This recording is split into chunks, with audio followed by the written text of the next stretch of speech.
Hi everyone, it's Simon Keeling here, Friday the 8th of March. Thanks again for watching. Remember, we kept free of charge by the adverts you see around the screen. It's by you coming back and using the site and using the adverts and using the charts, etc. That's what keeps us free of charge, so thanks for doing that.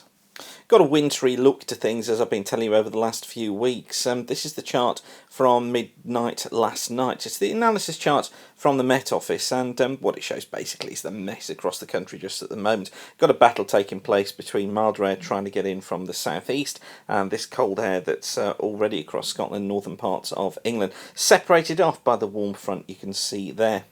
Now, so much information to try and get across to you in this video. I'm really not going to be able to do it all, so I think we're going to end up issuing a special snow video later on. But this is the chart for midday on Saturday, and notice how these fronts have reversed direction. They're starting to head back south again. Still got this easterly flow across Scotland and northern parts of England, but down to the south it's a milder southerly to southwesterly flow. However, the cold air to the north is set to win through. So this is the actual forecast chart then for Saturday afternoon. This is from weatheronline.co.uk. The blue stars, unsurprisingly, indicating snow. The green dots indicating rain. And you can see this area of rain and snow affecting many northern parts of the country, northern parts of Ireland, southern Scotland as well, running into the North Sea there. I think most of this snowfall is over the hills. There will be some coming in at low levels later on across Northumberland, southern parts of Scotland, and that then drags its way southwards during the course of the afternoon. Now, if you're planning on climbing tomorrow or walking in the Pennines, Southern Uplands, North York Moors, please be very careful. You're going to add on the effect of a strong east wind. You've got snow falling as well. So cold. Blizzard conditions too. Just be aware it is not going to be very pleasant. Across the south, a little bit better. We've got cloud here. Some outbreaks of showery rain. Not a great deal, but just murky down south once again.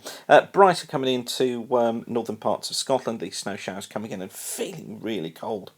Now, this is the chart for midday on Sunday, again from the Met Office, and high pressure up towards the north, low pressure down towards the south, but just follow these isobars back here. Look where our air is originating. Go all the way back there, and you see it coming off the pole, coming down through Scandinavia, over the cold landmass of Russia, straight across eastern parts of Europe, right into the British Isles.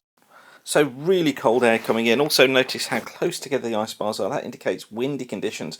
And what I think we'll find is that with this front across the south here, we're going to be finding outbreaks of snow across central and southern parts of England. Initially at high levels, but just coming down to low levels too. This is going on through Saturday evening across the Midlands and East Anglia, and then edging its way southwards, and also affecting eastern parts of Wales. The trough here indicating some snow showers coming onto eastern coast of the country.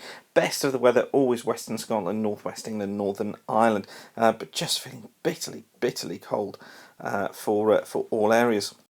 So the weather chart for Sunday then looks like this. This is the forecast again from weatheronline.co.uk. Notice we've still got the milder air holding on just across far southern counties, but you see how this area of snow is developed up towards the on the northern side of the front. Most of it, as I said, across high ground, but not exclusively. But again, it's going to make walking and climbing very difficult across the Welsh Mountains, across the hills of England as well. Further north, we should find drier conditions across the northwestern parts of England, Northern Ireland, western parts of Scotland. One or two snow showers, but most of the snow showers reserved for these eastern parts of England and also Scotland. One or two heavy ones around, not huge amounts, but just one or two heavy ones coming through, and I think there will be some sunny spells in there as well. Into Monday, still got that bitterly cold easterly flow coming in across the country. It's going to be bringing snow showers down the eastern coasts, but what I want you to notice is just how close together the isobars are here. Look across southern parts of England. That really is strong winds. Those are severe gales coming through the channel. Add on the effect of the cold temperatures, add on the effect of some snow across the far south too. It's just going to be feeling bitterly cold. Again, best of the conditions, western parts of Scotland, northwest England, northern parts of Ireland. And the weather forecast, the actual weather for Monday, here's how it looks. Look, the GFS trying to keep hold of some snow across these more southern counties of England. I think that's entirely a possibility that we need to watch out for. Snow showers coming in behind, most of them affecting the east, but much brighter, better conditions across Scotland. But what are the outlook? What do we see? Well, this is the 7 to 10 day mean of the 500 millibar flow from the ECMWF on the left here, the GFS here on the right.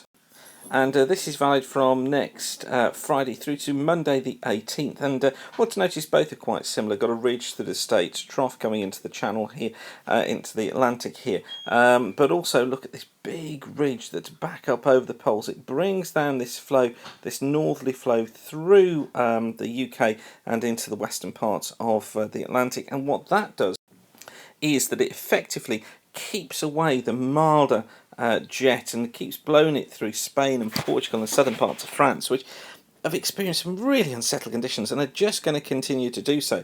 But what it does is it just keeps us on this cold side of things right the way through this week into next weekend. Perhaps not as desperately cold as it will be during the latter part of this weekend and early part of next week, but certainly it's still going to be remaining cold. However, what I am pleased to see is this ridge across the States. I am hopeful that that will try and get a little bit further eastwards, and eventually we may well find a warming taking place across the Atlantic, which may build pressure and put more of a southwesterly flow back across the UK. The ensemble sort of sees that. This is the GFS ensemble, and you notice here this is our cold snap look coming in next week. This is next weekend, and after another cold hit next weekend and the risk of some snow again at the end of this week into next weekend, the ensemble again sees this rise in temperature, and I sort of think that's where this is going to go. I think it could be the 23rd, 24th before we get what you would call mild, but certainly I think the hints are there. So there we are. There is light at the end of the tunnel, sort of, but it's generally horrible, isn't it? Anyway, thanks again for watching weatherweb.net. Don't forget, we're kept free of charge by the adverts you see around the screen here. By you coming back, using the adverts, using the site, that's what keeps us free of charge. Now, we'll keep you updated on the snow forecasts, so just keep on checking back to weatherweb.net. You can follow us on Twitter at Weather School, or do a search on Facebook for Weather School too. So thanks again for watching. Keep the sun shining, and bye for now.